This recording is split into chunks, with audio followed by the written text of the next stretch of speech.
Today's our last DR show of the year, and as you well know, the story of the year has definitely been the economy. From unemployment to home prices, too big to fail banks to China, you can expect the conversation to dominate 2011 as well. But one of the starkest signs of where we stand is also one of the most controversial, the income gap between rich and poor. Consider some of these stunning numbers.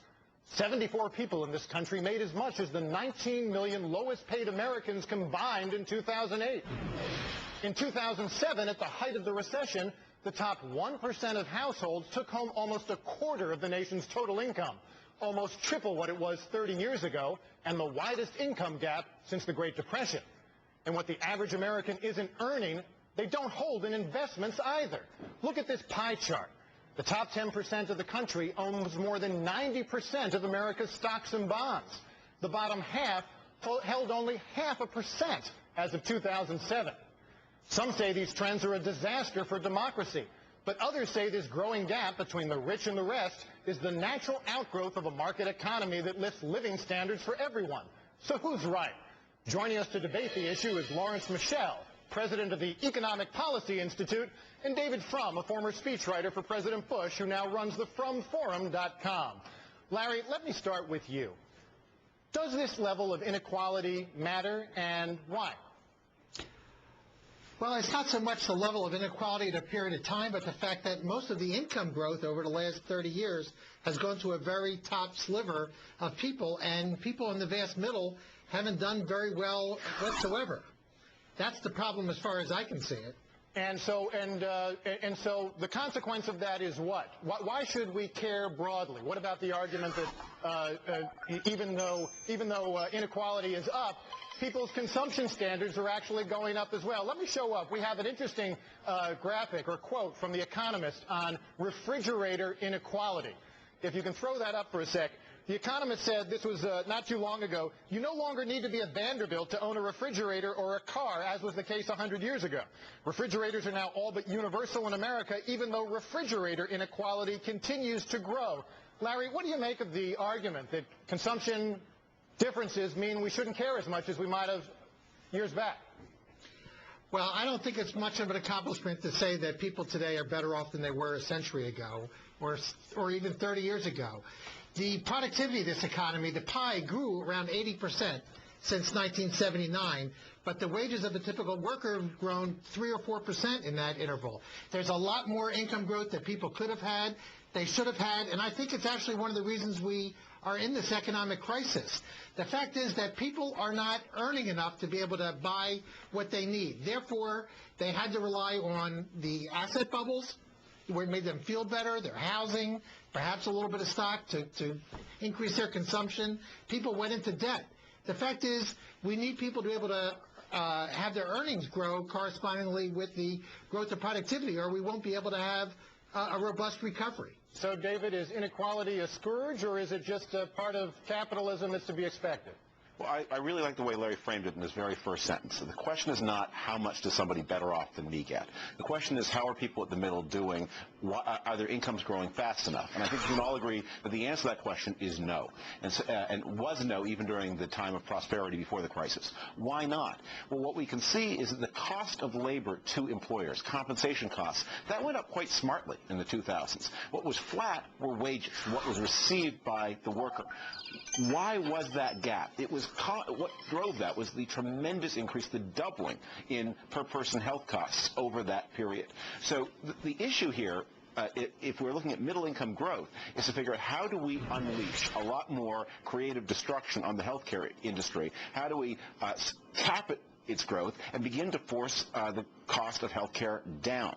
If we could do that, we would find that more of the productivity growth that shows up as higher costs of labor would flow through to employees who would be able to keep it. Well, Larry, isn't that a good point? Does that mean there ought to be common ground on trying to radically re-engineer the way we deliver health costs in America? I mean, now we're spending 17% of GDP. Every other advanced nation is spending around 10. We don't have better outcomes. Mighty Singapore, one of my favorite countries, spends about 4% of GDP and has better health outcomes than most of the first world. Is there a way that left and right can work on this? Well, we had an experiment in this past year, I don't know whether it worked out so well about the left and the right working together, but I think it is one of the major challenges in front of us. I would disagree with David, however, on whether rising health care costs were at all related to the fact that workers' pay didn't rise with productivity. My measures would show something very different when, especially over the last 10, 15 years, compensation grew pretty much on par with wages. Health care benefits for people are only around 6 or 7% of all compensation.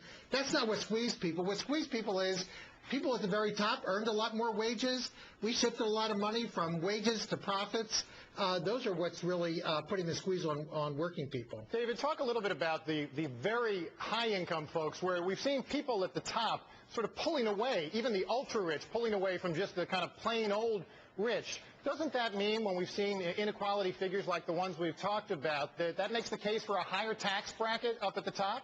Well, I noticed the figures you used were all from calendar year 2008, and I will be really, really curious to see what those numbers look like for calendar years 2009, 2010. You're not doubting, David, though, that we're still going to have, Vanderbilt-like Gilded Age eras of inequality, are you?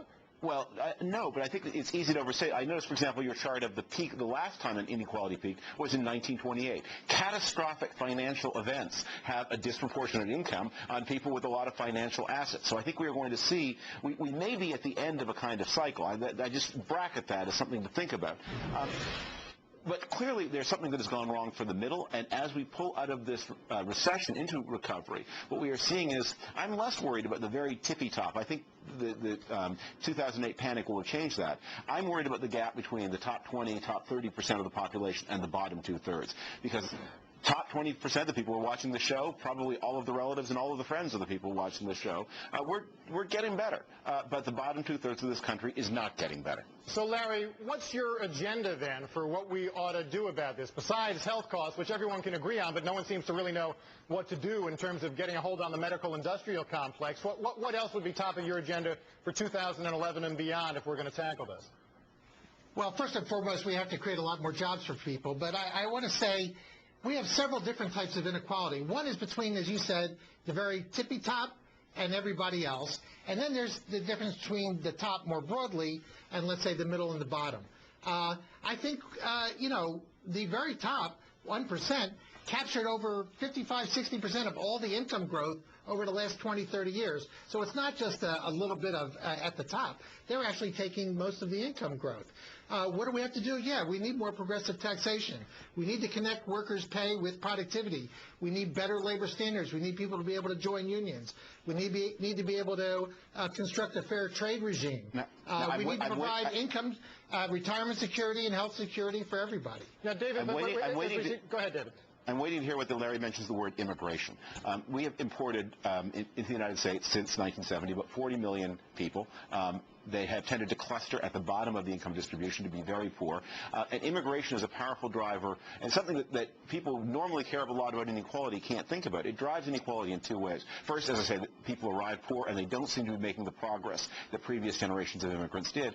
But secondly, we have seen that as the society becomes more diverse, people just worry less. I mean, one of the things that I think is really striking about what happened in this recession is how easily the top one-third has digested what's happened to the bottom two-thirds, much more easily than was true in, say, 1958, never mind the Great Depression. And I think we need to recognize that as we've changed the nature of American society, we've changed the nature of the commitments Americans feel to each other. Well, but isn't that the point? I know we've got just waning moments now, but the point is that we're headed to an era of a Republican Congress now where, if anything, there'll be less attention on this at all. It'll all be swept under the rug and rationalized as part of what capitalism does. It's inevitable that we have these incredible excesses. Just briefly, Larry, do you hold out any hope between now and 2012? Oh, I don't think we're going to see much positive good happen out of this Congress. I think we're in a political stalemate. I think there's much suffering going on, and I don't think the upper one-third is doing all that well. We now see that the unemployment rate for college graduates who would be in that upper one-third is the highest on record back to 1979. So, it's not like the upper middle class, the professional class, is doing swimmingly well. I think we're only seeing the very top sliver do fine, and I think most everybody else is going through really tough times and will do so for the next 4 or 5 years. Well,